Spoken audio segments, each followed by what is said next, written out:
Good afternoon, D&D, TikTok, and beyond, and welcome to Roll for Sandwich, the series where I let fate decide my lunch. Let's go. Today, of course, I'll be using the Halloween dice that I've used on the show before. Thanks again to the person who sent those in. Let's get started with our roll for bread. 2 everything bagel. A lot of you pointed out that a nothing bagel would probably be a plain bagel, but a few of you said it would just be a smear of cream cheese on a plate, and I like that better. Next up, let's roll for Maine. 9 capicola. Finishing off the rest of my sweet capicola. This sandwich feels very New York so far. All right, let's roll for cheese. Pumpkin, that's 6. Queso fresco.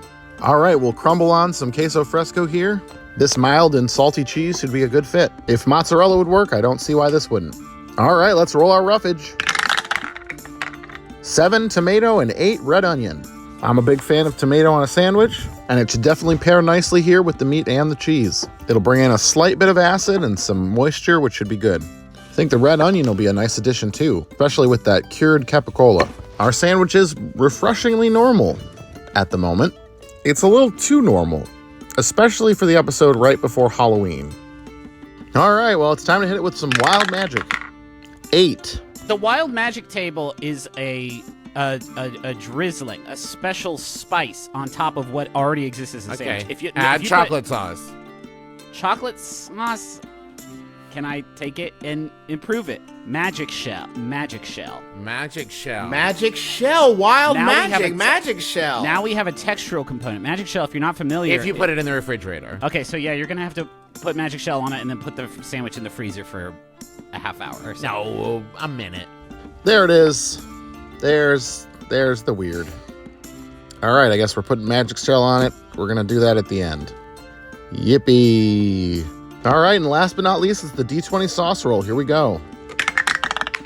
Nat 20, Nat pumpkin. All right, so thinking about how we're going to have to add chocolate sauce to this, I'm going to go with barbecue sauce. It's already sweet, and chocolate will just kind of make it richer. It's still not going to be the ideal sandwich experience, but I think that this choice will mitigate a lot of the badness. All right, let's get our sandwich put together here. Get our toothpicks in to hold it together. And let's get it cut in half. And let's take a look at that not quite finished cross section. Looks good for now. Now, in order for our magic shell to work, we have to get our sandwich cold, or the magic shell won't become a shell. So it's going in the freezer. Here we go. A few moments later. All right, here's our chilled bagel sandwich ready for the magic.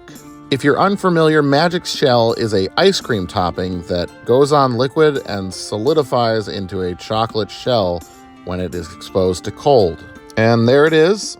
It worked pretty well. 20 minutes in the freezer was enough. Hopefully I still have a mostly edible sandwich. I've heated a lot of sandwiches up on this show, but this is the first one that I have had to make colder. And that is what worries me the most about it. Let's go ahead and give it a taste.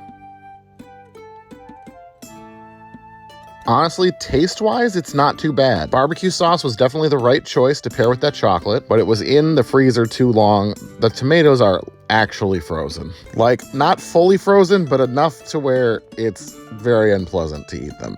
The onion, the capicola, the barbecue sauce, and the chocolate actually all go together really well, though. If this was a regular temperature sandwich with chocolate sauce and not magic shell, this might have been nice. But as it is, it's a 4.1 today, and I'm going to call it the Cold Dane Shell. You can catch me at Anime Pasadena in Pasadena, California this weekend. Have a great rest of your Monday. I'll see you next time.